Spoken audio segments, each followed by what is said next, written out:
Hare Krishna, dear devotees. Welcome to the Srimad Bhagavatam call. Today we are very fortunate. We have His Grace Anupam Shriwas Das Prabhu from Mayapur, India. And Prabhuji is going to enlighten us from Srimad Bhagavatam, 10 to 8, chapter 19, verse number 11 onwards. Hare Krishna, Prabhuji. Please accept my humble obeisances. All glories to Srila Prabhupada Guru Maharaj. You may take over the call, Prabhuji, when you're ready. Yes, Prabhuji. Hare Krishna. Hare Krishna. Please accept my humble obeisances. All glories to Srila Prabhupada.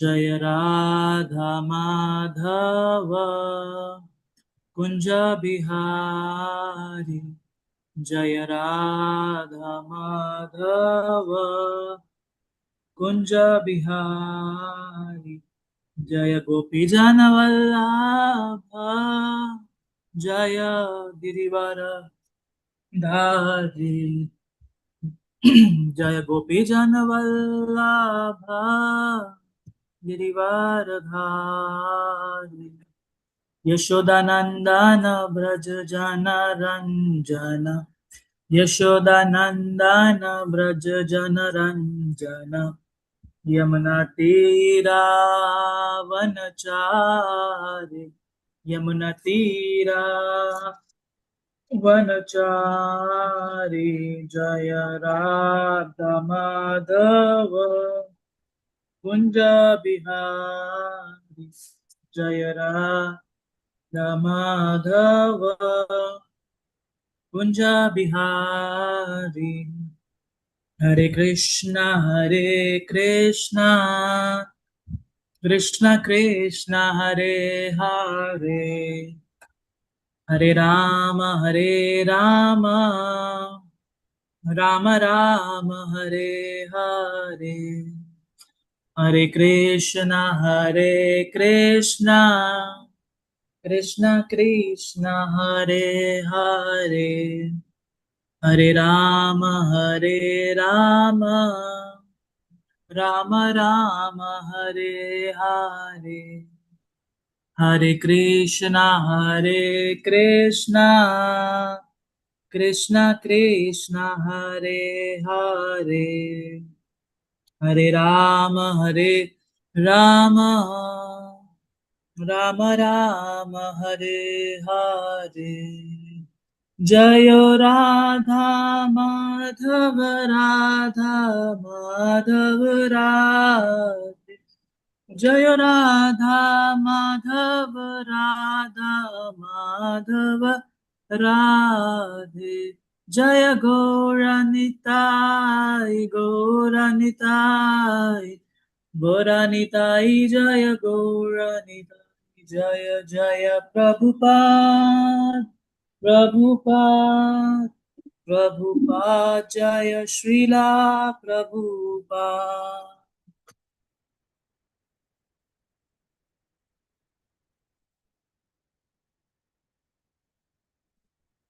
Jai Nitya Pravishtom Vishnupad Paramhansa Parivachkacharya Stotra Shvat Shri Srimad AC Bhaktivedanta Swami Srila Prabhupada Ki Jai Jai Om Vishnupad Paramhansa Parivachkacharya Ashtotra Shvat Shri Srimad Bhakti Siddhanta Saraswati Gosai Maharaj Prabhupada Ki Jai अनंत कोटि वैष्णव वृंद की जय नामाचार्य श्रील हरिदास ठाकुर की जय ISKCON संस्थापकाचार्य Srila Prabhupada की जय प्रेम से कहो श्री कृष्ण चैतन्य प्रभु नित्यानंद श्री अद्वैत गदाधर श्रीवासादि गौर भक्त वृंद की जय श्री श्री राधा कृष्ण गोपीनाथ श्याम कुंड राधा कुंड गिरि गोवर्धन की जय वृंदावन धाम की जय मथुरा धाम की जय नवदीप मायापुर धाम की जय जगन्नाथपुरी धाम की जय गंगा माई की जय यमुना माई की जय तुलसी देवी की जय भक्ति देवी की जय संकीर्तन यज्ञ की जय संवेद भक्त वृंद की जय गौर प्रेमानंदे हरि हरि बोल All glories to assembled devotees, Hare Krishna. All glories to the assembled devotees, Hare Krishna. All glories to Sri Guru and Gauranga. Hare Krishna. Om Namo Bhagavate Vasudevaya. Om Namo Bhagavate Vasudevaya. Om Namo Bhagavate Vasudevaya. नारायणं नमस्कृत्य नरं चैव नरोत्तमं देवीं सरस्वतीं व्यासं ततो जयमुदीर्यते नष्टप्रायेषु अभद्रेषु नित्यं भागवत सेवया भगवते उत्तम श्लोके भक्तिर्भवति नैष्टकी कृष्णाय वासुदेवाय देवकीनन्दनाय च नन्दगोपकुमाराय गोविन्दाय नमो नमः मुखं करोति वाचालं पङ्गुं लङ्घयते गिरिं वत्कृपातम् अहं वन्दे परमानन्दमाधवम् Hare Krishna. So we are reciting from Srimad Bhagavatam. Uh,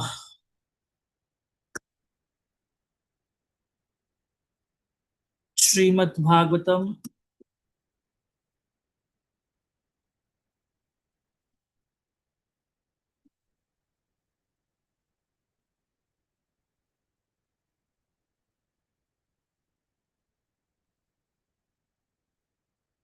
8th canto, 19th chapter, 11th verse onwards. The chapter, the canto name is Withdrawal of the Cosmic Creations. Oh, last time I remember I told that I will come with the video by the blessings of one devotee. I don't remember the name.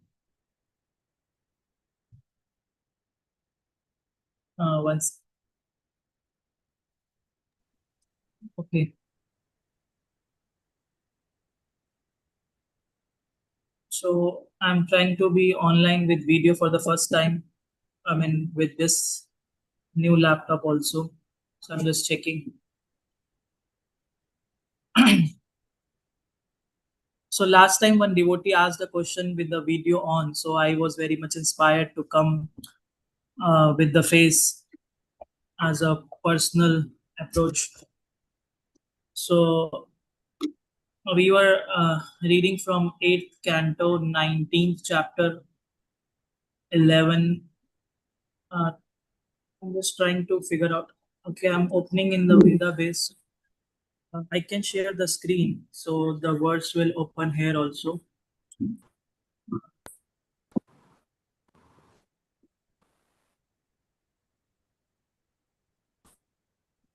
Okay.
Hare Krishna. Sorry, so, somehow I am sharing the screen, so something is, I don't know how it's working.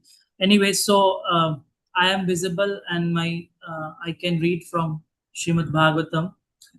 So 8th canto, 19th chapter, 11th verse. So we are starting from this verse, and on the occasion of Ram Navami, so we will be talking about Lord Ram. But this series of verses from the chapter 19, Lord Vamandev begged charity from Bali Maharaj. So we will be connecting these verses via a Ramayana series. So something like to see very interesting from these verses coming up. So just checking that everything is okay. My audio, video, okay now. So Yes, Prabhuji. Thank you. So Shri, yeah. So there are some link up series. So I'm just reading in continuation to have a flow. Upon seeing that the residence of Lord Vishnu was vacant, Hiranyakashipu began searching for Lord Vishnu everywhere. Angry at not seeing him, Hiranyakashipu screamed loudly and searched the entire universe, including the surface of the earth, the higher planetary systems, all directions, and all the caves and oceans. But Hiranyakashipu, the greatest hero, did not see Vishnu anywhere.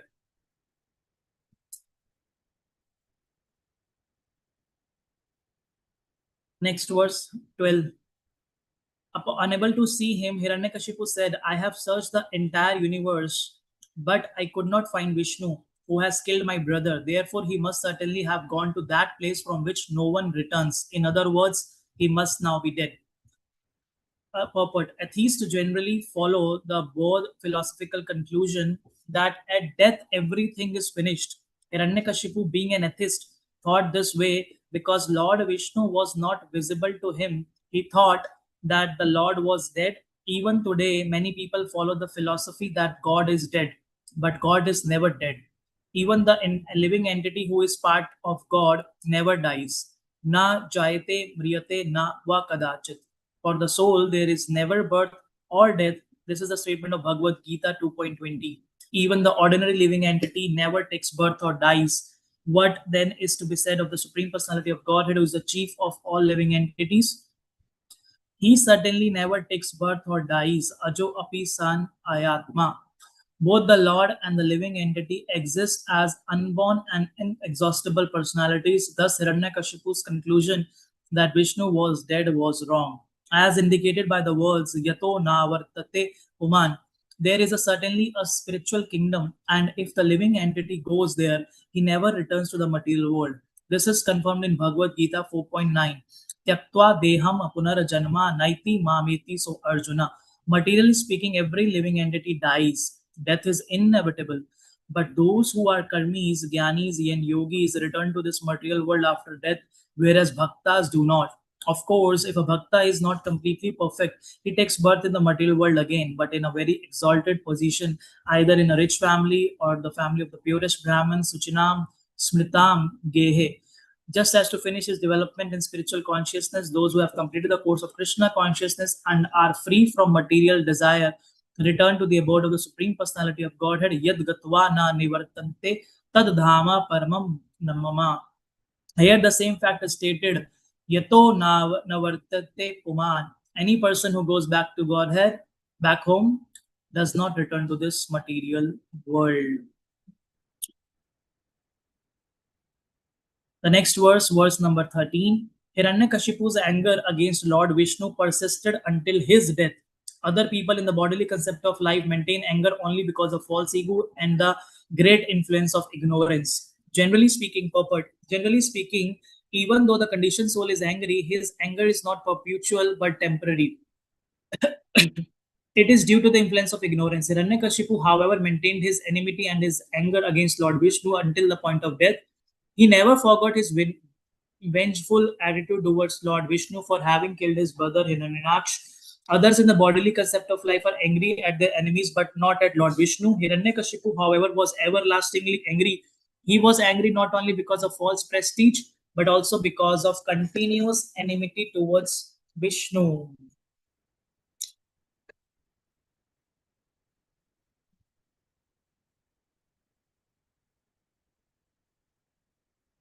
ॐ अज्ञानतिमिरान्धस्य ज्ञानञ्जनशलाखया चक्षुरुन्मिलितं येन तस्मै श्रीगुरुवे नमः। श्रीचैतन्यमनोभीष्टं स्थापितं येन भूतले स्वयं रूपा कदा मह्यं ददाति स्वपदान्तिकं। वन्दे अहं श्रीगुरु श्रीयुतापदकमलं श्रीगुरुन् वैष्णवांश्च श्रीरूपां सागरजातं सहगण रघुनाथान्वितं तं सजीवं साद्वैतं सावधूतं परिजनसहितं कृष्णचैतन्यदेवं श्रीराधा कृष्ण पादान् सहगण ललिता श्री विशाखान्वितांश्च। हे कृष्णा करुणा सिंधु दीनबंधो जगतपते गोपेश गोपिका कांता राधा कांता नमोस्तुते। तप्त कांचन गौरांगी राधे वृंदावनेश्वरी विष्णुसुते देवी प्रणमामि हरिप्रिये। वाञ्छा कल्पतरुभ्यश्च कृपा सिन्धुव एव च पतितानां पावनेभ्यो वैष्णवेभ्यो नमो नमः। जय श्री कृष्ण चैतन्य प्रभु नित्यानंद श्री अद्वैत गदाधर श्रीवासादि गौर भक्तवृंद।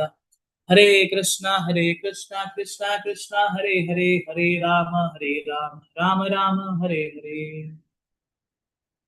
Nama Om Vishnu Padaya Krishna Prishthaya Bhutale Srimate Bhakti Vedanta Swami Niti Namine Namaste Saraswati Deve Gauravani Pracharine Nirvishesha Shunyavadi Paschatya Deshatarine Nama Om Vishnu Padaya.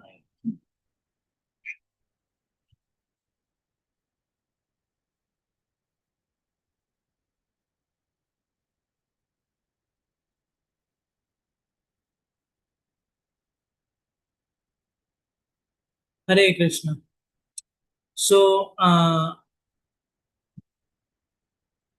we are reading the series of like some verses where we are talking about or discussing about how Hiranyakashipu is searching Lord Vishnu, and when he is not able to find him, he is declaring him as dead, and then his anger in the search of Lord Vishnu, anger. So his anger continues till his point of death.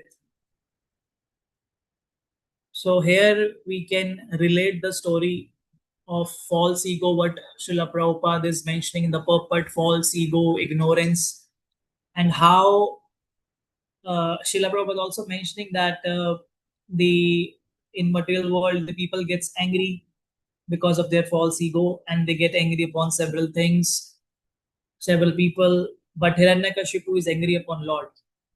So similarly, we can see in the Ramayana where Ravan is envious, angry with this ego that I had kidnapped Mother Sita, so I will not return her back.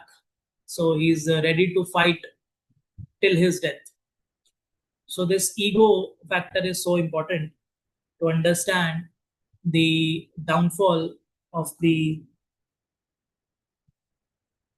conditioned soul, the progress.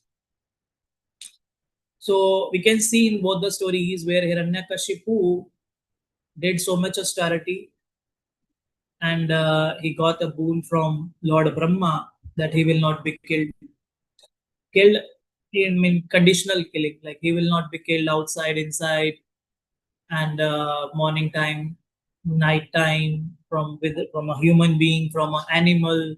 So he get a boon. Similarly, Ravan is also wants something very special, that he wants to conquer the world. He wants everybody to obey him, follow him. So that the story is telling us some kind of proprietorship, some kind of feeling towards satisfying one's own senses, one's own ego, that even hearing so much about Lord, still that ego is not getting, controlled. What the stories of like Hanuman, how he came to Sri Lanka, and how he is, he spread this then he's spreading the fire around the Lanka. So if a servant is like that, so what to speak about master? If Hanuman visited Lanka and he destroyed like this, so what to speak if Lord Ram will appear that side and to get release of Mother Sita? So what will happen at that point of time? So there are all the indications like how powerful lordships this is. And similarly, where we Hiranyakashipu, he's experiencing the supreme power by observing so much, how little boy Prahlad is becoming so powerful that any of the demons or any of the powers is not working against him. It is not that such a, that something happened very easily, like Prahlad came and this just simply Lord Nursing Dev appeared and just killed Hiranyakashipu. It is not like that. Prahlad Maharaj and this so much so much of the troubles he faced, so much of the problems he faced, so much attempts of killing Prahlad was there, but still he survived all these attempts by Hiranyakashipu and his team. So if Hiranyakashipu logically thinks, or like if he says that his sister Holika is having the boon that she will not be burnt, the fire cannot burn her, but still she gets burnt, but Prahlad gets saved. So nothing is working against Prahlad Maharaj. So if Hiranyakashipu intelligently think, oh, this boy who is claiming himself as a devotee of Lord Vishnu, who is claiming himself as the devotee of the Supreme Personality of Godhead, if he is so powerful, if we cannot do anything against him, anything does anything, whatever attempts we are making is not working against him. We are not able to kill this small boy. So what if how much powerful his master would be, who is giving him so much strength? So similarly, the in the at the side of Ramayan, if the servant is so powerful that he entered into that area, he is having that courage to enter that area and just speaking to Mother Sita, and he is allowing himself to be caught by the Ravan servants and let him come to the appear into this the palace of Ravan, and to present, to confront himself that yes, you know they're trying to bow, trying to tie him and everything to do with Hanuman. Sugriv is there, then he is taking the message of the Lord that I did kindly release Mother Sita. So when the servants, they are claiming that insignificant servants, we are very tiny, we are very small, our supreme Lord is all merciful.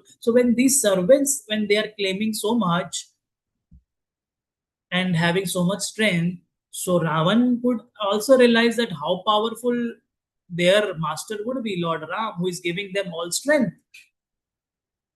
And but this how this false ego is working, and Lord is also entertaining their false ego very nicely.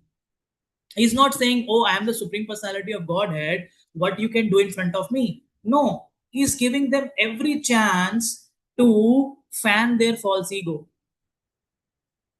so that they, oh yeah, yeah, we are something, we are something.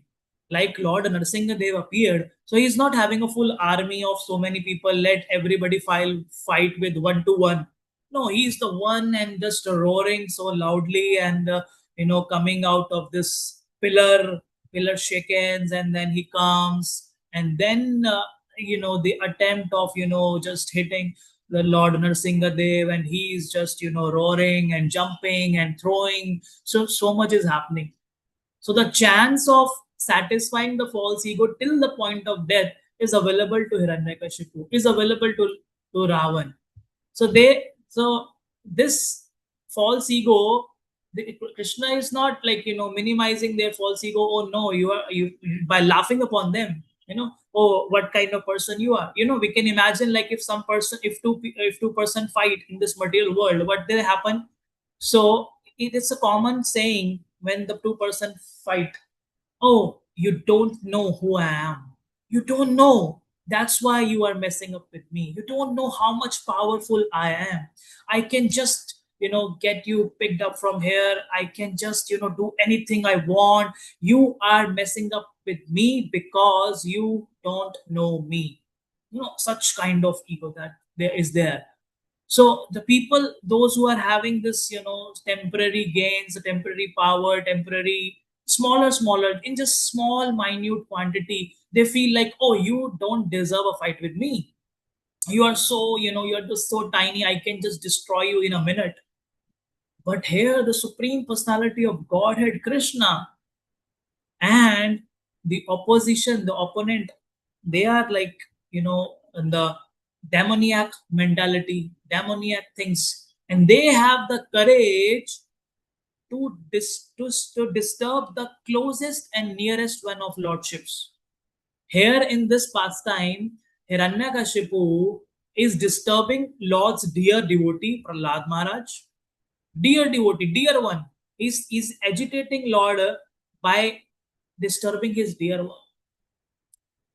It's not like bothering somebody. Okay, he's bothering everybody. Just claiming, okay, I am the Lord. I just worship me. There is no God exists. But he's having the courage to bother Prahlad Maharaj. So dear to Lord Narsingadev. And on the other side, Ravan, what he's doing? Okay, he's fighting with demigods. Whatever he's doing, he's claiming to the I will make this heaven and everything. Okay, whatever he's trying to claim, but what he's doing, he is kidnapping the eternal consort of Lord Ramachandra, eternal consort, Srimati Sita Maya. So Mother Sita, he's having the courage to kidnap Mother Sita. So how he's planning to bother Lord Ram?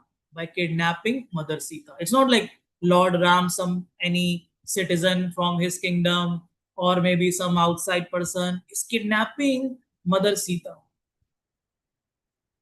So, and it's not only kidnapping, even after recognizing so many things, after feeling that when their own family members, when their own team members are trying to explain them, their false ego is not getting down. It's like, no, I will battle, I will fight till end of my life. I will fight. Hiranyakashipu is not dropping down his goal. He's not dropping down his goal of killing Prahlad Maharaj after so many defeat, after so many failures. He's not dropping down his goal. On the other side, Ravan is not dropping down. The fight is declared, the fighting is going on, sons getting killed, brother getting killed, but still, even hearing so much glories about Lord Ram, still he's not dropping down. So this false ego is so strong that this false ego bind the conditioned soul, not let him surpass the material modes of nature. Like, I am a conditioned soul. I am suffering in this material world since time immemorial. Srila Prabhupada is using word time immemorial. He is not writing since last few birth or two birth before, 5 births before, 10 births before, or maybe this is the first birth or last birth. He is saying conditioned soul is suffering in this material world since time immemorial. Still, I do have the courage to fan my false ego to that extent that I am ready to take the risk of not going back to Godhead in this lifetime, even getting initiation in the bona fide spiritual organization, that I am ready to fan my false ego. Prabhu, who am I? Since how long I am connected with this movement? How much contribution do I have done already? I can offend everybody. I don't care. I can say anything I like. These devotees are so bad, fault finding, so many things. So my false ego is so important to me that I am ready to take the risk of not going back to God in this lifetime just because of this false ego. Even after hearing so many glorifications of the holy name, even after hearing so much glorification of the Vaishnavas, I am still ready to not offer any respect to the Vaishnavas because my false ego is very dear to me. I feel that it is okay, it is fine if I am finding faults with everyone because I feel that I am superior to everybody, or maybe these faults are not available in my heart. It's with this particular devotee only. There is a very beautiful poem by His Grace Mahatma Prabhu where he mentions that when he go back to Godhead, so the devotee going back to Godhead and he's saying, oh, what this devotee is doing here? He was the one who never was appreciated by anybody. Oh, this devotee, he never said Hare Krishna to anybody. What he's doing here? What he's doing in Goloka? What this devotee never ever deserved to be in Goloka. What he's doing there? What he's doing here? And then he is just surprisingly looking at everybody's face, just looking out, oh, this one is also here. How this could happen? Oh, this one was 100% sure that this devotee will never go back to God, but he's also here. So now he's surprisingly looking up everybody's face, and he see that everybody is so surprisingly looking out at towards his face. So he's surprised why everybody is so surprised to see me, because everybody is so surprised to see me that they are thinking that how I am there. So they are feeling how I could be there. So when we are offering so many quick comments on anybody without knowing anything about anyone, the internet facility is so easily available to say anything about anybody any point of time, anytime. When we used to study in the initial beginning years, our one of our good teacher, he used to say there are two iskon. So I used to say, oh, how there can be two ISKCON? One ISKCON is one that is available where you are there, and another ISKCON is internet ISKCON, where you will find everything which is against, which is criticism, blaspheming, and full of so many things about so many devotees, not to spare anybody. Who is a I like Prabhupada disciple, sannyasi, anybody, even Srila Prabhupada. No, nobody will spare anybody. This is the facility of internet, and it is having such a wonderful opportunity to have a beautiful comment section, and just to put anything and just say anything, whatever you feel. So this false ego is that I know better than you. I know better than him. I know much more than them. But other side, if we try to minimize this false ego, if we really want to overcome this false ego, how we can do it?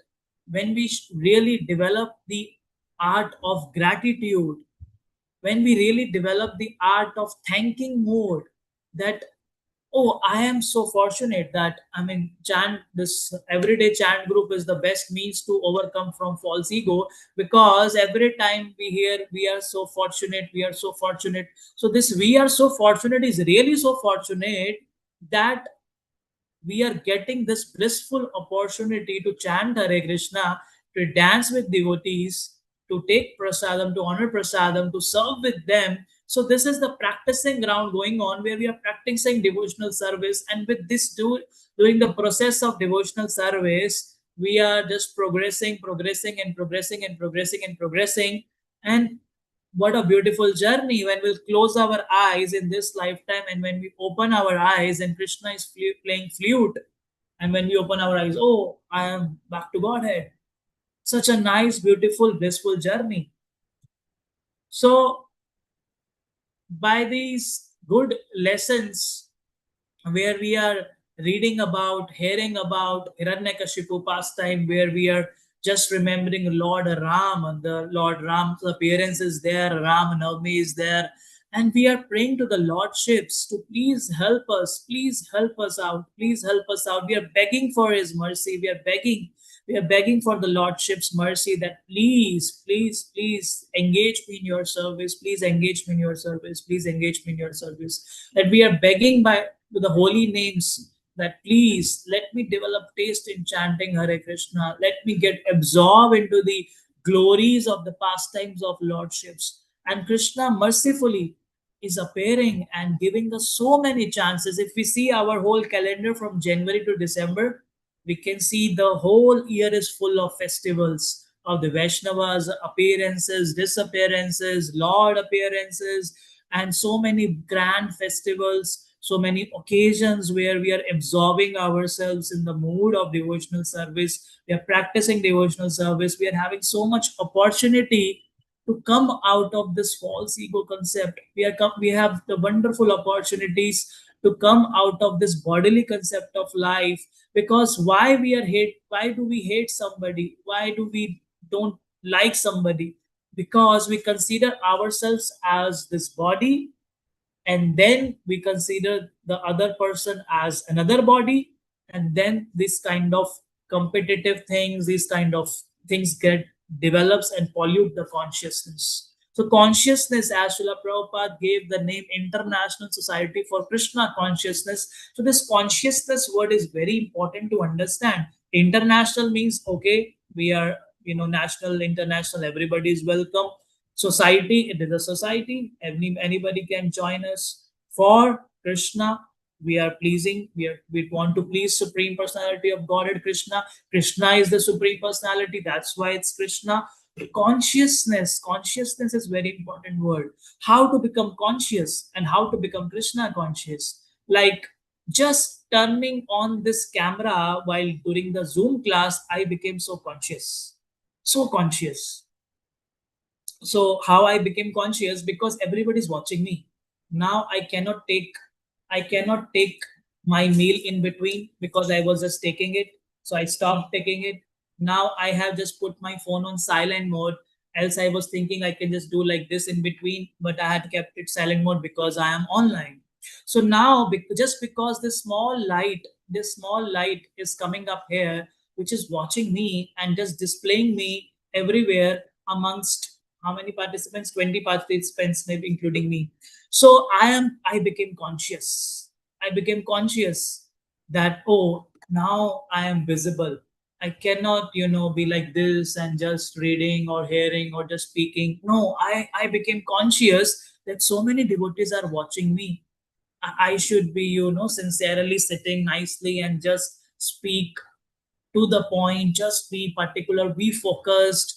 So I'm becoming conscious. I'm becoming conscious. And when I'm becoming conscious, I'm trying to focus on the topic which I'm supposed to speak. And when I'm focusing on that topic, I'm becoming Krishna conscious because I'm just thinking about the pastimes. I'm just thinking about how I'm relating, these things, these Srimad Bhagavatam instance of how Hiranyakashipu is searching about Lord Vishnu, how is his false ego, and how Ravan's false ego that he is fighting with the Lord Ram. So I am becoming conscious and then Krishna conscious. So how it is very commonly said that first become conscious and then become Krishna conscious. So like for example, we are doing so many activities throughout the day. Like we several times we think I am practicing Krishna consciousness. Why there is so much pain? Why there is so much worry, why there is so much stress.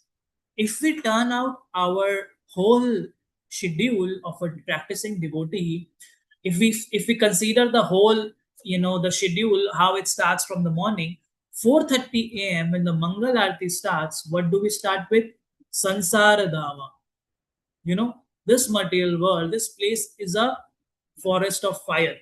And now we are asking this question, why this is happening, why that is happening. Oh, we are talking so much about this. Oh, this is so bad just because this. I mean, we just started our day with Sansara Dama. Nalalida Loka. We are speaking, we are reciting, we are saying Sansara Dava Nalalida Loka, that this place is a forest of fire. How can we expect very nice comfort zone, so nice, so cool, so peaceful? It's a forest of fire. We are ourselves, we are declaring it in the morning, just starting the first word we are reciting Sansara Dama. And then if we say, oh, why this is happening, why that is happening. So this is what the conscious means, that we are conscious when we are reciting some prayer. We are conscious what mood we are starting our day with.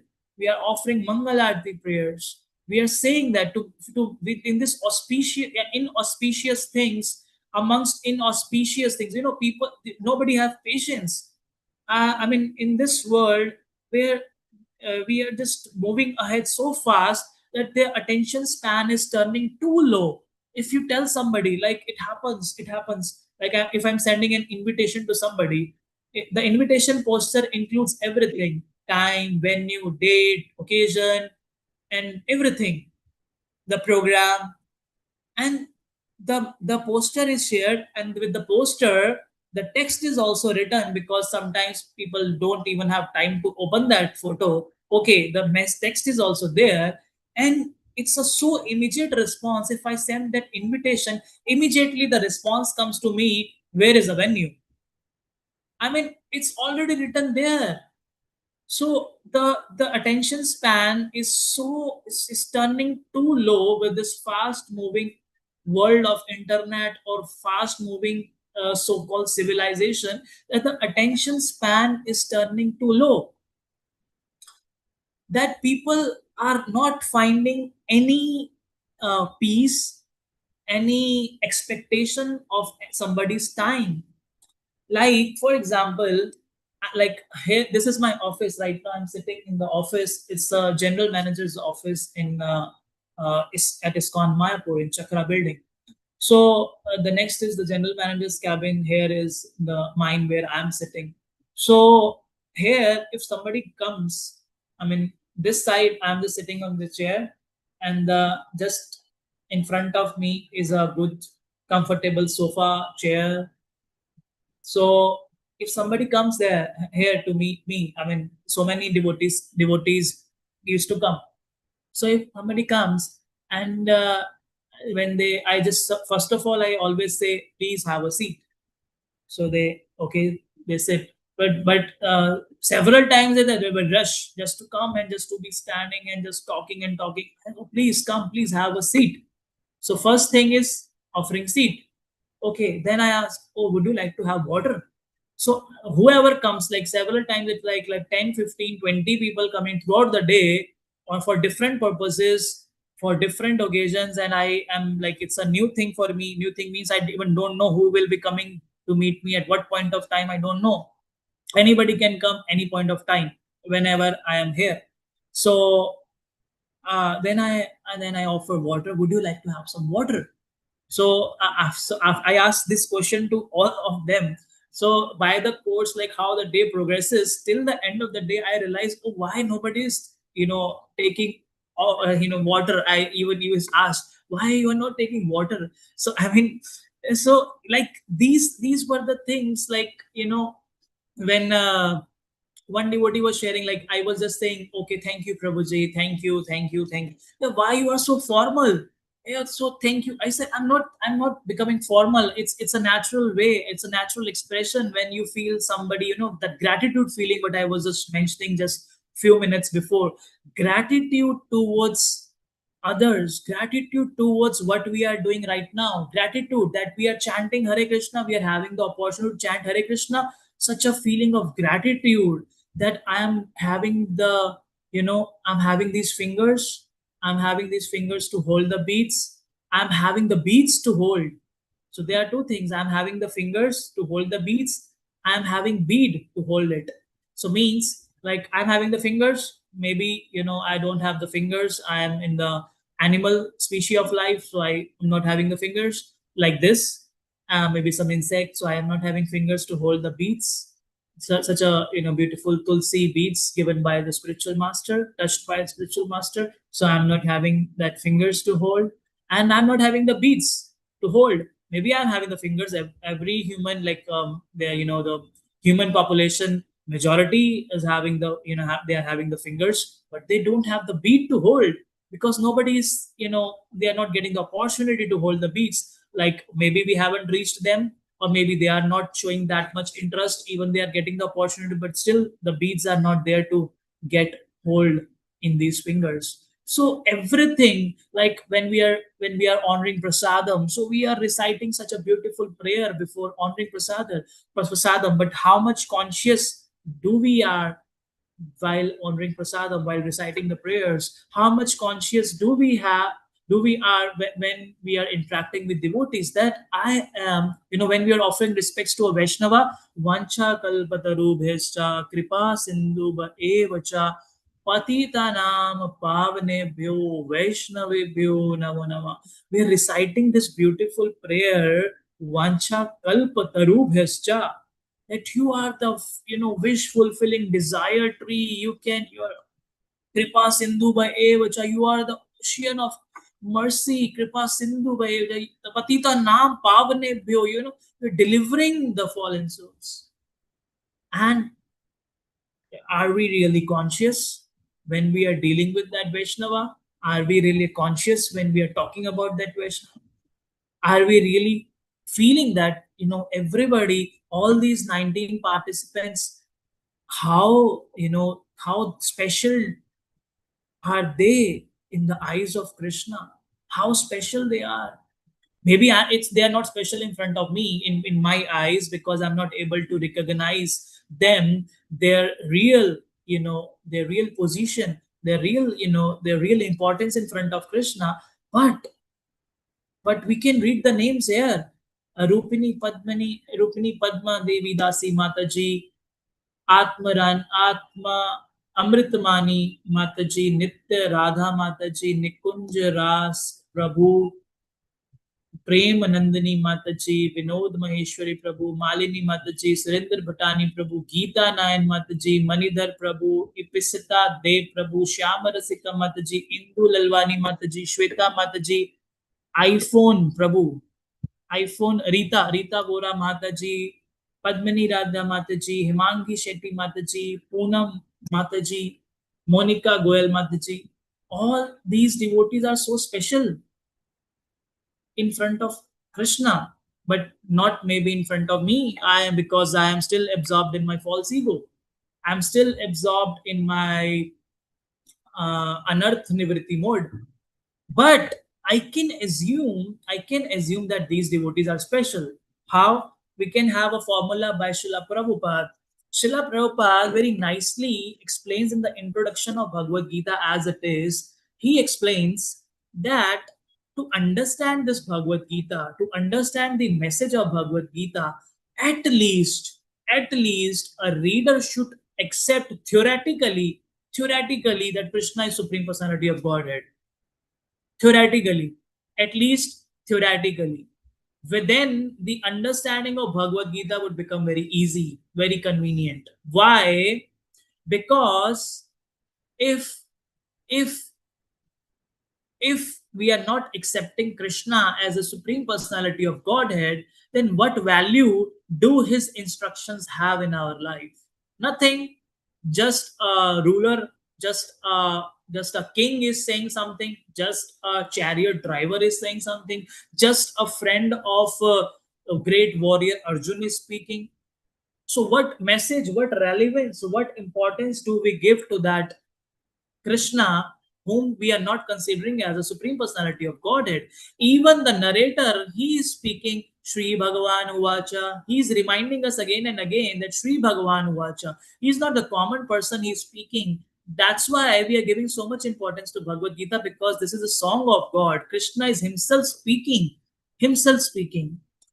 So when we are absorbing ourselves in the Ramayan series, when we are just such a nice, beautiful whole story, this Ramayan, if like sometime before during the COVID time, when everything was locked down, so in India, they did one thing that, they know that this is a lockdown of that many days. You cannot go out, you cannot come in, nothing. Just stay at your home, get sanitized goods or some grocery veggies at home. Just go outside for once in a while with very strong, strict protocols. You cannot come out. It's like a, life threatening disease. So please don't come out. So what they thought, to telecast again the Ramayana series. So what happens? What happens? I mean, Ramayana, everybody knows. Every year they play Ramayana during Rama Leela time, Dishera time, they are doing it. So what happens? Ramayana, when they do a telecast of Ramayana on the television, it was turned to the highest views, the highest views, because nobody is fed up by again and again just listening, just hearing, just watching this whole episode of series. Like how they know the story, like in outside world, if somebody knows that who is the, who will be killing whom, what will happen, the whole story. So one may watch in excitement one time, two time, maybe for some rock and roll song or some dance or some fighting scene. One may like to watch it again and again for some time, and then gets boredom and then just, okay, drop it now. I have seen to the extent of my heart. But this Ramayana, even at my home, my mother, I mean, she had watched so much, so many times, and now in Mayapur, I mean, she's also with the, I mean, my parents are also with us. We are staying with them in Mayapur. So she is now, just watching this Ramayan series, and like so many times he has already saw, and now also she and when she watch, it's like so much focus. You're calling her mommy, mommy, mommy, and she's not able to listen anything. She's just focused like this. If you're just calling her for a few minutes, continuously for a few minutes, but still she's like this. Go like to in front of her. No, I mean, she's so much absorbed, so much absorbed. She's just like, just watching like she's the participant of Ramayana, maybe, just there. So such a absorption, like, this kind of like how this and see, this is why Krishna, why Ram, they are appearing, why they are appearing here, why they are performing these pastimes to attract the conditioned soul, so that they can, like a birds, two birds sitting on a same tree. Srimad Bhagavatam gives an example. The one bird is busy in just, just grabbing the fruits of the tree. Another bird is watching when he will be just getting, come out of this fruit search, and let me take him to the another some good place or something. So similarly, the conditioned soul is just, just moving here and there, ifs and buts, this and that, cold and hot, good and bad, duality, this, so many things, nice, bad, black, white, so many things going on. And the super soul is just watching when you will stop just looking around the fruits, when you will turn around towards my side, and I'll take you back to Godhead. So this attraction, these pastimes, this Ramayana, this Ram, Lord Ram, his beautiful pastimes, starting from the series, like how Mother Sita get kidnapped, how this whole story is just moving ahead, how Lord Ram is engaged everybody, including monkeys, everybody, for getting this good path to just cross the sea towards Lanka to have a fight. So why all these things? Why all these things? And why I am repeatedly having that joy of listening, that why I'm having a repeatedly joy of watching this Ramayana, or just listening, hearing about Krishna, hearing about Ram, hearing about Srimad Bhagavatam, hearing from Bhagavad Gita. Why? Because this eternally rests within the heart of the soul. This eternally resides within the heart of the living entity, because is a part and parcel of Krishna. And this feeling is far superior than this false ego of competing Krishna, because just temporarily the screen is dirty, but when we are doing the Cheto Darpana Marjanam, when we are just cleansing this from the daily everyday chant group, assembling together, chanting Hare Krishna, hearing Srimad Bhagavatam, and when we are just cleansing this mirror, and then we can see so much clarity that yes, I do have feelings for Krishna. I do have feelings. I do have gratitude what I'm getting.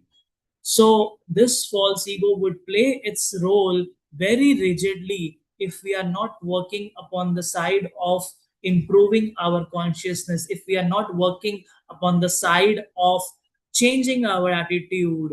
So that's why the nectar of instruction in the introduction part, Srila Prabhupada says, advancement in Krishna consciousness depends upon the attitude of the follower. So one can say, I am chanting Hare Krishna. Why my false ego is still disturbing me? I am reading everything. I am hearing everything. I know all the lectures. I know all the points. But still, why this false ego is bothering me so much? Just because attitude. Advancement in Krishna consciousness depends upon the attitude of the follower. If we are really have the attitude of gratitude, if we really have the attitude of appreciation towards devotees, if we really have the attitude of appreciation towards the Guru Parampara, then why not we progress? Why not we progress? Just few some time before in Sridham Mayapur, one devotee raised hand and asked a question to His Holiness Jai Pataka Swami Maharaj in Srimad Bhagavatam class. that Maharaj, why I am not feeling advancement in Krishna consciousness? Why? Maharaj said, I don't know why. I don't know why you are not feeling. I am feeling like, an ecstatic, just rolling on the ground. Why? I mean, this is Krishna consciousness is so blissful. It's so blissful. I mean, he's sitting on the wheelchair. He needs somebody to just, wipe out his, just not because some saliva comes up when he's speaking. He just needs something to hold his lip like this so that he can just like that. He needs somebody to take him to just go, just walk a little bit. He needs somebody to hold him all the time. He needs somebody to help him, assist him physically. But still, this is the feeling of His Holiness Jayapataka Swami Maharaj that he's saying it's an ecstatic thing. Every day is giving Sri Chaitanya Leela class, Chaitanya class in the evening hours, 7 o'clock. And when 5 years before, we just came to Mayapur, and one of his very senior disciple Mataji, she said, Maharaj is like that. I mean, he's giving everyday class, and he says, I'm not able to do much. I am just giving one class in a day. I mean, that is the feeling, despite of doing so much traveling, preaching, just his correspondence secretary is my very good friend since like maybe 15 years plus. So he's a personal servant and correspondence secretary. The moment just he stand by and just his just messages of Maharaj, some audio messages comes up, something is comes up, so many things comes up. Why? Because Maharaj is so much concerned about his disciples. One of very very old disciple. I mean, he got connected during 1975, and he's a disciple of His Holiness Jayapada Goswami Maharaj. Just he few days back he was sharing that I got an email from Maharaj that you haven't asked so much about for guidance, but I am so much concerned for you because you are my disciple. I mean, is 60,000 plus disciples, and thus now after a day, this is his Vyasa Puja celebration in Mayapur. It's all occupied. So many devotees from worldwide coming up. This is that since thousands of disciples, still Maharaj is concerned with everybody, the feeling of gratitude, a feeling of like my Guru Maharaj. I used to feel, oh, my Guru Maharaj is having 16,000 plus disciples, he don't know me or something like that. So there is a very good say, do we, I mean, the God has time to listen? Do we have time to pray? We feel, oh, Krishna is the supreme personality of Godhead, he is unlimited, he is having unlimited part and parcels. What value do I have? What prayer of mine would work? So His Holiness Gopal Krishna Goswami Maharaj, I always used to think when I was just a 18 years old boy, when I just saw him, and at that time I used to feel just coming, not going so much closer because there were so many devotees around, and I used to feel when he will I just need that somebody just refer him to, like that Maharaj, this is your disciple, he's doing okay. So I mean, just the feeling that my father should feel proud upon for me, that that I am his son. So that feeling I was just carrying for days and days and weeks and weeks and months and years and years and years and years and years and like that. So 12 years I was in Delhi. I mean, in my spiritual life of 17 years, 12 years in Delhi, 5 years in Mayapur. So when we moved to Mayapur, so Maharaj is not coming quite often now. He's his age and his health. So his and due to the COVID era, we came during the COVID era 2020. So after that, he just came for just a few little, just few times, just very very lesser times. So I was still intensified with that prayers, like now my chances, now the desire is still there, that somebody would say something, that my your this is your disciple Anupam Shriwas Das, he's also one of your disciples, and he is okay, or he's just doing some service. So I just always waited for my throughout my 17 years. And now when I'm in Mayapur, I waited for 15 years rather. So now 17 years to just to share this experience. So when the chances of this dream to come true is reducing, not increasing. Why? Because I was in Delhi, so there were still many chances to get some recognition somehow, because like a good strength of my god brothers and sisters there, and anybody can say anytime I can go in front and go. I have ample of opportunity, but I'm making the task difficult, because if easy task, you will not get the time to pray. If just go in front Guru Maharaj and say something, and then okay, he's a disciple, and I thought, oh yeah, okay, I am something. So that I'm just recognized in front of my Guru Maharaj eyes. Just he also glanced me. So that was maybe easy there, but easy means no prayers. Like Kunti Maharani, she's saying, just give us more difficulties, more difficulties, more difficulties. So we get a time to intensify our prayers. We get a time to call for you. We get a time to cry for you. So now the task is difficult when we are in Mayapur, because Guru Maharaj is not coming so much. And now what to do? Still, what happens in next year, just when we came here in Mayapur 2020, I with my good wife said 2021, it was a COVID era, and my wife wanted to have initiation by Guru Maharaj only. And meant that because she was also desiring since so many years that she wants to get initiation, but because like there was some say that some like for like it was a say by some few devotees there that you are a girl to whom you will marry vegetarian non-vegetarian family, how would you able to continue your Krishna consciousness, so please give some time, your parents are not supporting, cooperating. So like things were going on. So in 2018 when we got married, and then 2020 when we came here, 2021 initial the beginning of the year, we got some news that Guru Maharaj is sick.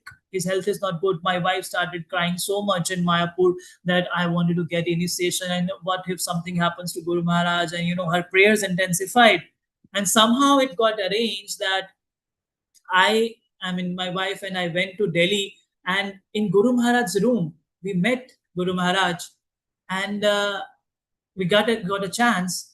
So how the relationship works with the Guru? We just went inside, and just offered prayers, offered pranams. It was the evening time, and we got a chance to meet Guru Maharaj face to face, and just he's sitting on the chair, we are sitting down on the floor, looking like this to Guru Maharaj, and Guru Maharaj is just looking up on us. Just we two were there, and then our daughter was born, or not, maybe not, or maybe 2021. So I mean, daughter was born. Yeah, she was there. 21 December she was born. Maybe it's 22. It must be 22. So then 21. So then what happened? Then Guru Maharaj, I'm just saying, Guru Maharaj. So just like very humbly, and Guru Maharaj. So Guru Maharaj, she wants Harinam Diksha. I want this Gayatri Brahmin Diksha. So because I'm doing some services in the DT department, so it will be helpful for me. And I already got a reference also. So he already sent an email. So he said, Guru Maharaj said, uh, can you come tomorrow morning? And I was like, this, why? I mean, like, what is happening? So Guru Maharaj said, because Diksha should not be in the evening time. Can you come tomorrow morning? And his servant just ran away and just came to me. Oh, Prabhu, what are you talking about? Diksha and all. You just wanted to meet Guru Maharaj. That's all. What is the Diksha and all and all and all? He knew because there was a very big list of devotees waiting outside for initiation, since in so many centers. And this, what kind of conversation is taking place? I'm asking, can we get Diksha? And Guru saying, oh, evening time is not better. And we don't know. Like, I mean, we are not so fast in like, very in a strong connection by like talking daily or talking very oftenly. No. It's like It's like maybe the first interaction like this. And Guru Maharaj is just saying that, can you come tomorrow morning? I mean, it's surprising. Why? Because this heart connection is there. It's not like, just some physical interactions or something. 1922, Srila Prabhupada is meeting for the first time with his Guru Maharaj, his divine Grace Srila Bhakti Siddhanta Saraswati Thakur at Ulta Danga, Kolkata, where he's staying on the rooftop of the building. That you seems to be a gentleman. Why don't you preach in West? And the same thing is repeating at the banks of Radhakund so many years later on. And that this disciple Srila Prabhupada is carrying throughout his life. The first volume of the Srila Prabhupada Lilamrita is a lifetime preparation, where he's preparing himself to follow the instructions of his Guru Maharaj. So then, and then just next day we went, and I got second initiation, and my wife got a beautiful name, Divya Bhakti Devi Dasi. And and we just came back to Mayapur, and then this somehow some news got spread as well. And oh, how did you got initiation? We are waiting since so many, we were ready to go anywhere around the globe to get the initiation. And how did you just came to from Mayapur to Delhi, just met Guru Maharaj and got initiation in his room? And how did it happen? But still, after getting the initiation, this desire was there that somebody would refer me and tell Guru Maharaj, this disciple of yours is also your disciple and is doing something for you. This desire was still there. What to do? I was getting chance. I got second initiation. My wife got first initiation, and we were so close to Guru Maharaj. But still, there was not a third person who will say that Guru Maharaj, this disciple of yours is somebody a nice fellow. Just a son feels proud if he is praised in front of his father. He feels good. Oh, my father got some good news about me, because I am always famous for the bad news, but somehow my father got some positive news about me. What to do? This desire, I mean, a living entity is independent to desire. What can I do? Nobody can control me. This is my desire. What to do? I desire honestly that somebody should refer to my Guru Maharaj and just tell that he's your disciple. That's all. A small desire, a tiny desire. What to do? So 2024, this was 2021 or 22 like this, and 2024 was the last time when my Guru Maharaj physically visited Sridham Mayapur. And after it was Panchatattva Maha Abhishek, 5 years, every 5 years there is a Panchatattva Maha Abhishek. So Guru Maharaj came, and it was like he will come, not, his health is not good, he will come, he will not come, but he came.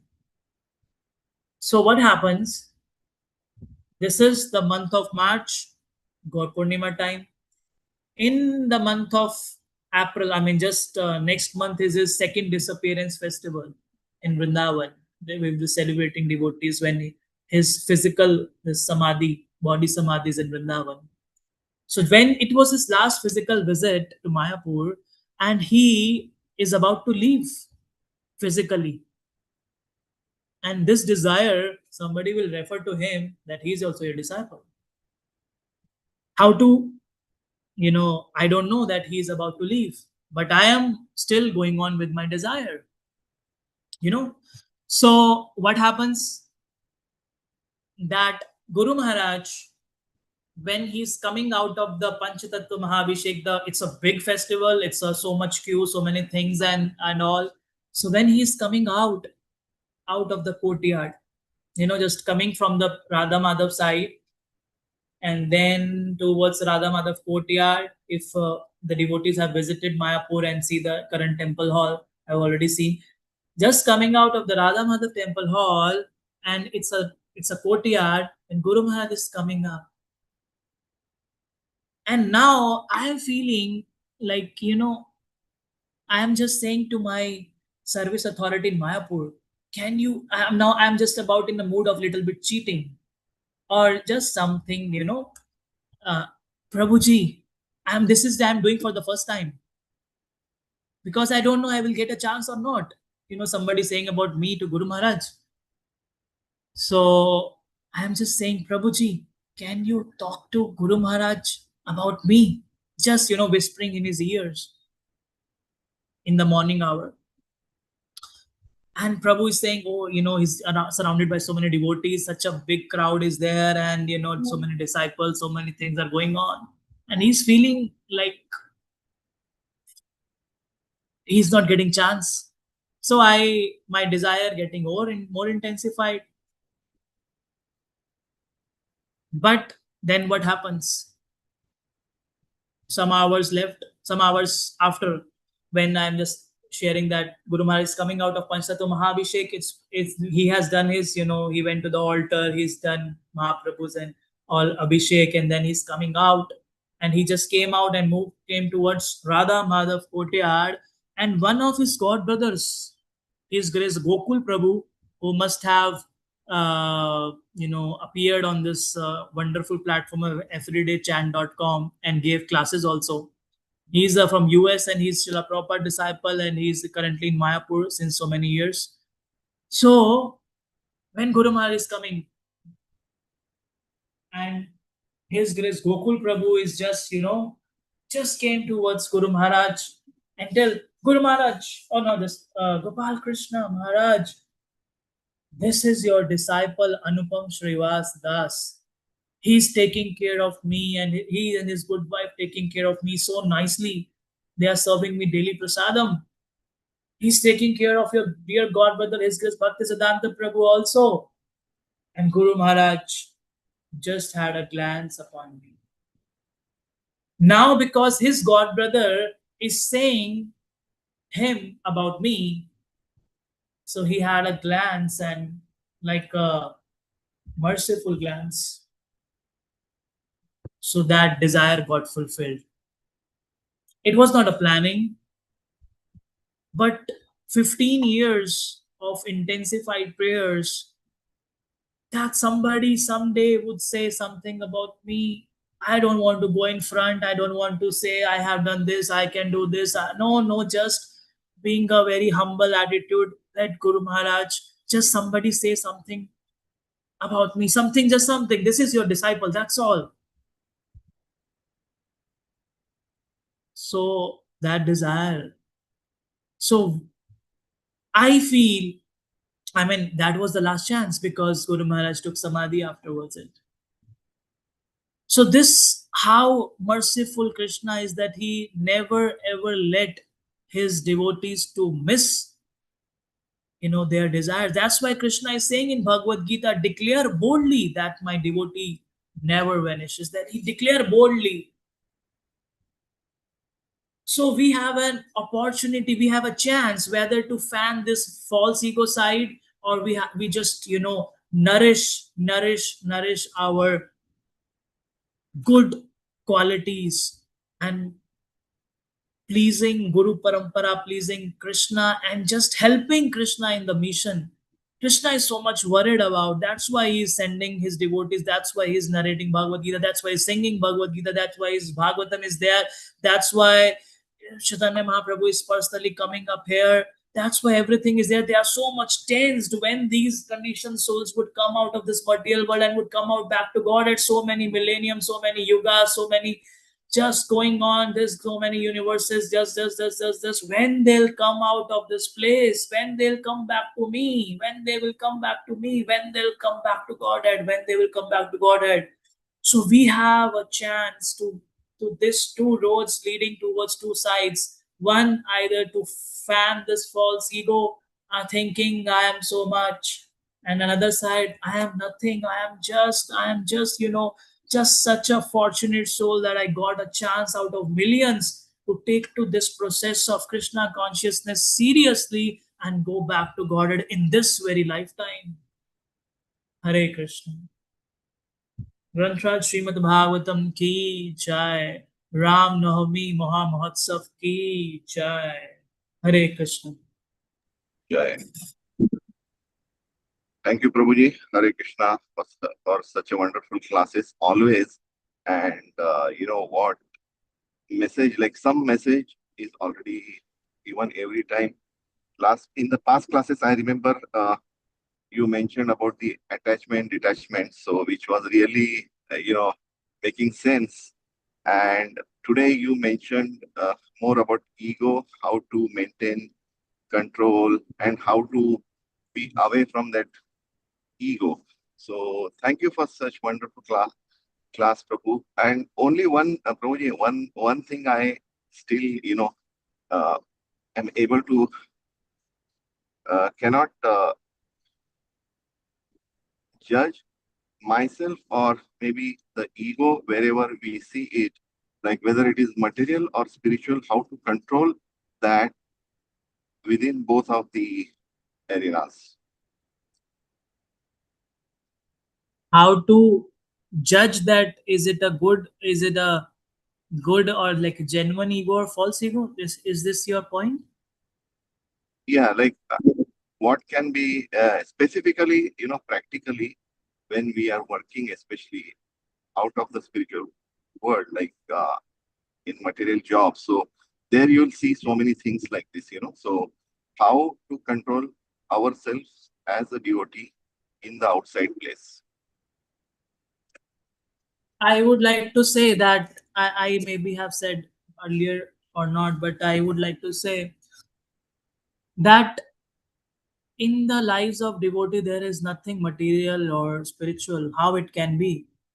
Now, how can we say that I am material from 10 to 5 and I am spiritual afterwards? It or I am working in the material world 10 to 5 and after that I am in spiritual world, or I am with the material people from 10 to 5 and then I am with the spiritual people afterwards. The a life of a devotee is always devotional, is always spiritual. Like even if you're working outside, means you are not working in the temple directly, or you are not working as a brahmachari or serving as a brahmachari or a sannyasi in the temple or a full-time grihastha in the temple. But what you are doing exactly, you please list out. You list out your points. What are you doing exactly? Like when you get the money, when you get some salary, when you get some incentive, when you get some business income, when you get some profit, when you get some reward, what exactly do you do with that money? How do you spend? I believe you must be spending for making bhoga for the lordships. You must be preparing the offering for the Lord.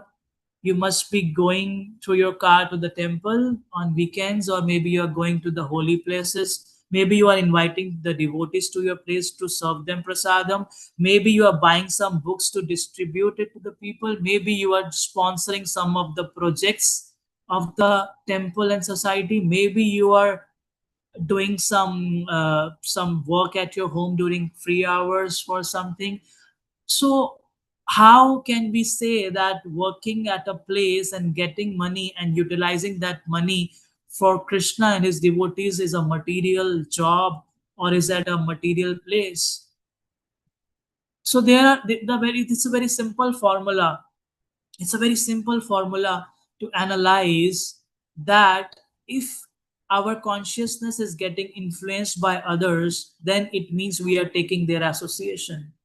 And if our thoughts are influencing the other parties, so it means we are giving them association. It's a very simple formula. So this is the measurement tool to analyze who is taking whose association. Because in at your workplace also, he is or she is also part and parcel of Krishna. Where there is a place in the whole world that there is somebody who is not a part and parcel of Krishna. How can somebody exist like that? Now, why we are preparing ourselves so much, why we are chanting in the morning hours, why we are coming for the Bhagavatam class, why we are chanting together, just to prepare ourselves strong enough so that we can give association to others. Else we will be taking their association, else their mentality will be influencing our thoughts. But if we are spiritually strong, if we are taking proper diet of chanting, hearing, reading prasadam, then our, then our strength would be influencing them.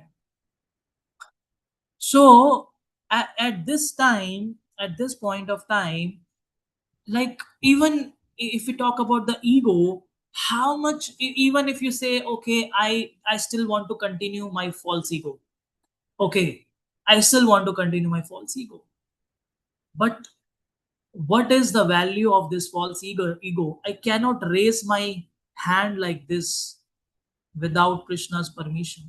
I cannot raise like this. If Krishna, if this material nature, even what to say about Krishna, his material nature just do something, I cannot raise my hand like this. There is a term paralysis. We cannot raise hand like this. Just recently, one of my cousins, he was just driving towards his interstate towards his office, and he met with a severe accident during morning hours, and he's on bed rest. He's got some hip surgery now, some shoulder broken. So many things happen in the body. The person feels so much proud. I can shake the world. I can shake this world.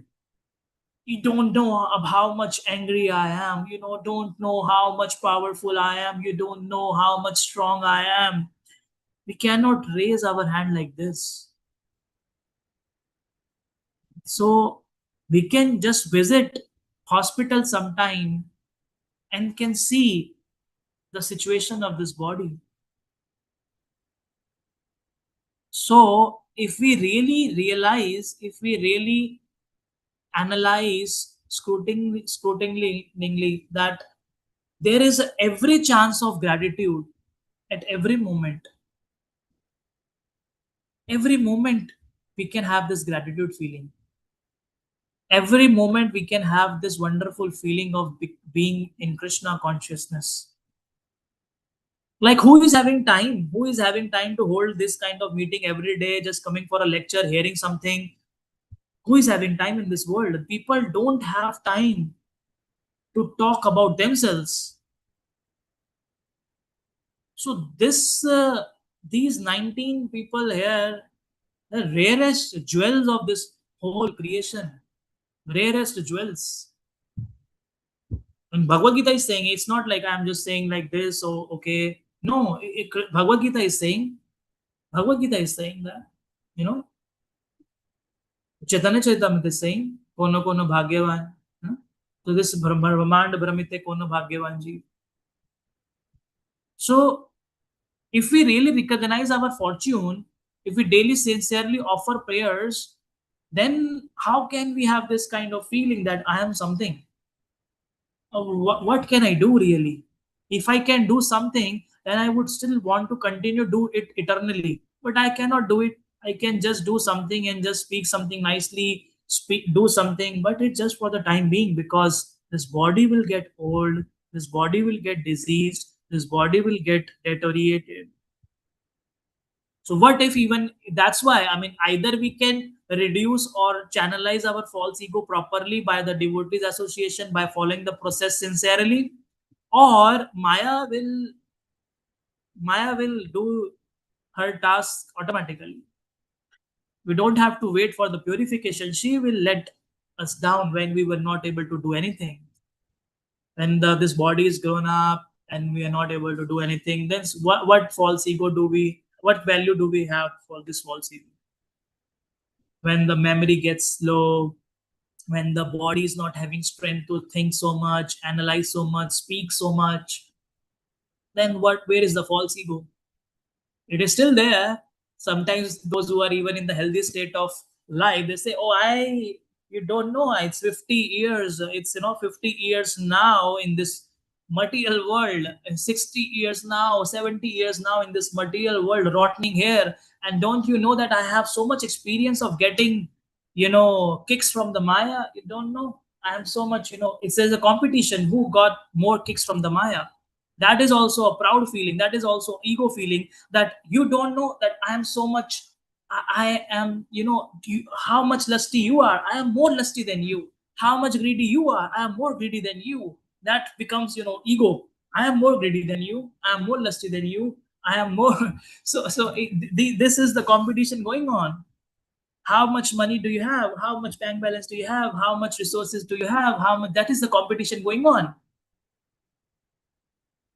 So false ego will be when we are, it's a simple formula to recognize whether it's a false ego or not. If we are, if those things or activities are satisfying Krishna senses, so it means it's Krishna conscious. And if it is satisfying my senses, so it means it's a maybe false ego or Maya. So now if we are confused at some point of time where we feel that this is in my favor or this is in Krishna's favor, actually everything is in Krishna's favor. Even if something is in my favor, that must be in Krishna's favor. That's why. But if we think that our objectives are different, Krishna is something else and I am something else and I don't have some different objectives, then we can consult some good devotees, those who are practicing nicely or those who are advanced in at this level or something. Then we can definitely consult them to understand that am I satisfying my false ego or am I really serving in a good spirit. Hare Krishna.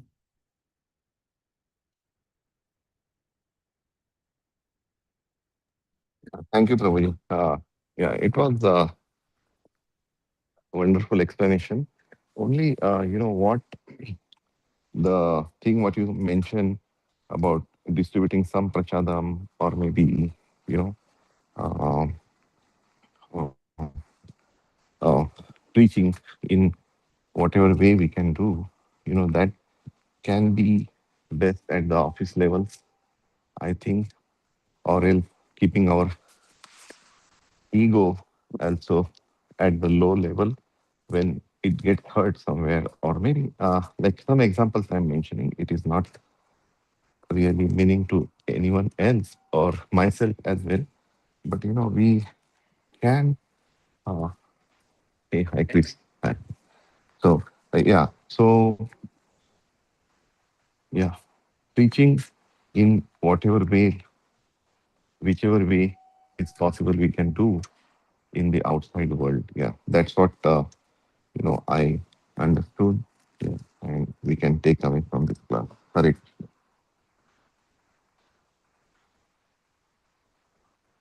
Yeah, I'm already in the office now, so I'll be Oh, on mute oh, very this long. is the devotee Vamsi Vilas Prabhu. He Hare Krishna, taught me to Prabhuji. turn on the camera. Yeah, thank you Oh, so much, Dandot Prabhuji. Pranam, Prabhuji. All glory to Srila Prabhupada. Happy Ram Navami. Thank you so Thank much, you. Prabhuji, for the wonderful class and your lectures. You explain about your own life. It's so enlightening.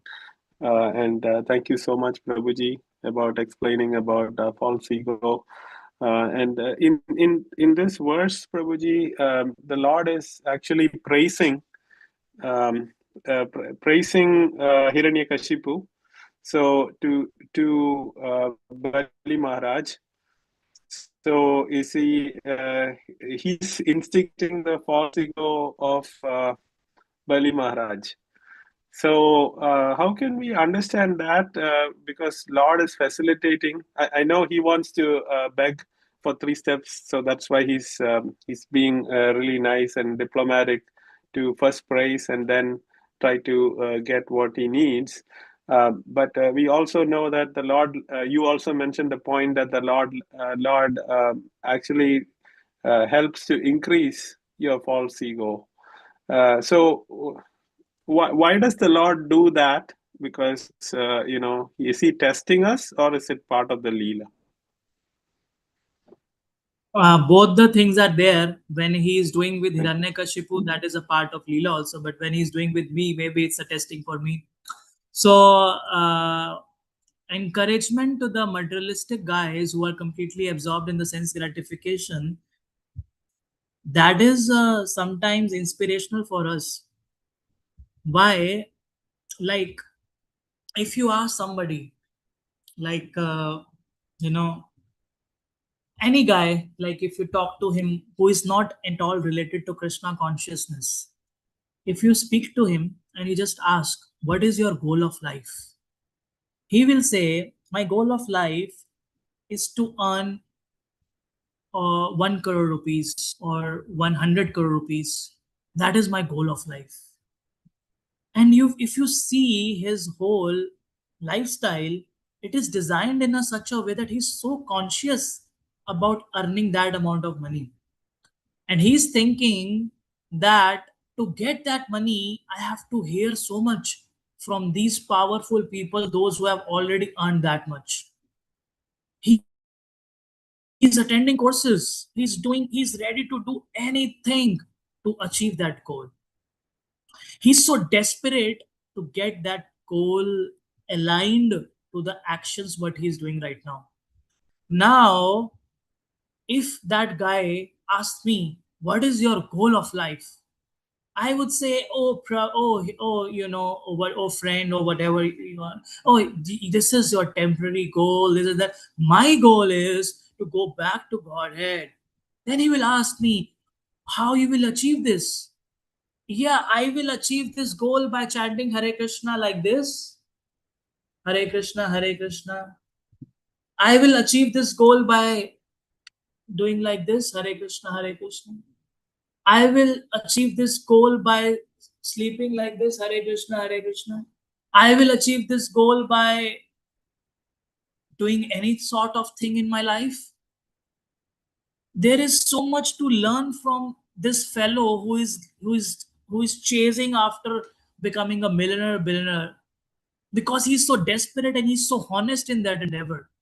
I want to go back to Godhead, and how much sincerity I am showing for that goal.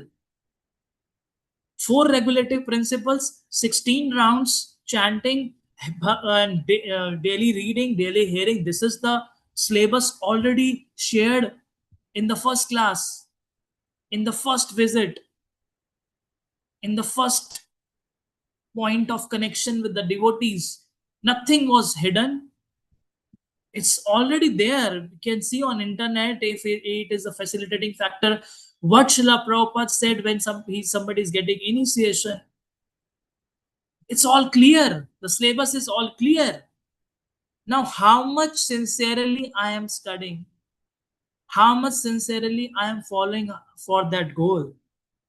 That person is honest because his goal is clear. He don't want to go back to Godhead because he don't know that back to Godhead is just something. He knows that this is the goal of life. I should earn more and I should enjoy more. He's honest for that endeavor. But my goal is to go back to Godhead, and I am not at all following it sincerely. So much to learn from him. Have you seen such people, those who have some targets of doing some sales by the month end? They are so much absorbed.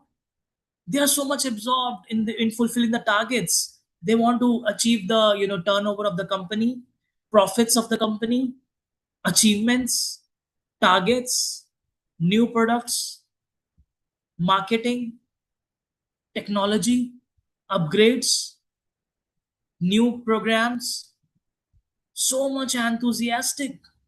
And we want to go back to Godhead. We are having the most sacred message of this entire creation, including material spiritual worlds. We have the most sacred information available with us, that we are part and parcel of Krishna. Krishna, the Supreme Personality of Godhead. We should go back to him. Sri Chaitanya Mahaprabhu is the merciful incarnation. Such a confidential, such highest message, important message of this whole creation, we are having it. And still, if we feel it's okay, it's fine, I'll go back to Godhead tomorrow. I mean, how is it so? So appreciating these material people is not for their goals, but for their dedication to achieve that goals. We are inspired not by their mindset of the goals, but we are inspired by the ways that, like, they are desperate to do it, they are enthusiastic to do it. You see the person, like if you say, oh Prabhu, just wake up in the morning and chant Hare Krishna, you see the whole world is running from morning to night, 24 hours a day. 24 hours a day a person is running, chasing for his dreams, ambitions too in this world. And we are having this dream beyond this world. So how much sincere we should be. And that is the best goal to set in the life. So there is so much to learn from Hiranyakashipu. He's not compromising with his standards. He's dedicated. He's dedicated. That's why it's a fight. If he got so much convinced easily, okay, Vishnu is the Lord, I got it, my son, Prahlad, I got it now. You are absolutely right. Why Lord Narsingadev will appear? Lord Narsingadev is giving the chance to intensify the prayers, heartfelt prayers of Prahlad Maharaj. How Prahlad Maharaj will feel like that? How Prahlad Maharaj will feel like that? Yesterday evening, I got a call. I don't want to share the details, it's very sensitive, but Mataji is saying that, oh, my husband is leaving me and this and that, and so much. Old lady, and the old lady, the old husband is leaving for some, somebody like that and all. So, I mean, she was crying also, a old lady. I told Mataji, this is the best time in your life. And she got so much, I'm just telling you something so serious in my life, and you are telling me this is the best time in my life. I said, Mataji, this is the best time because you're getting the best time to pray sincerely. Because if you were having so nice, cozy life right now, then you would never get a chance to pray so intensely. Now you don't have anything, you just have Krishna. So this is the best time to pray to Krishna. This is the best time to, and Krishna may be giving you this opportunity to intensify your prayers, to come closer towards Krishna. So Mataji said, oh, good, nice boy.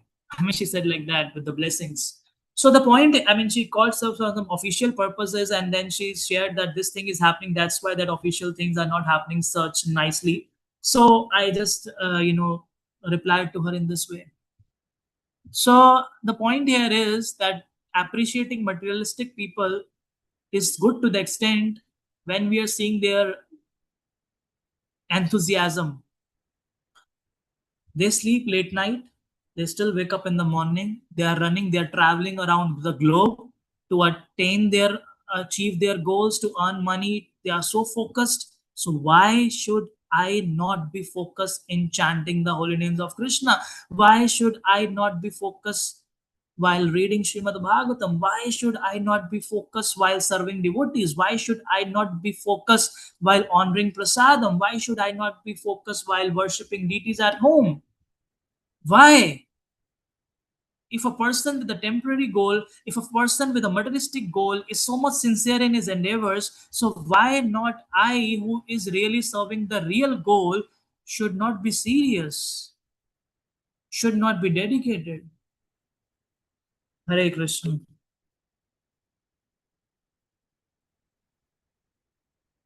Thank you so much, Prabhuji. Appreciate the wonderful points, and also appreciating the materialist determination and how much we can learn from them. Thank you, Prabhuji. Hare Krishna. Thank you, Prabhuji. Very nice class and very nice. Real last point was really, really touching. When materialistic people so focused, and why not we? That's an interesting point.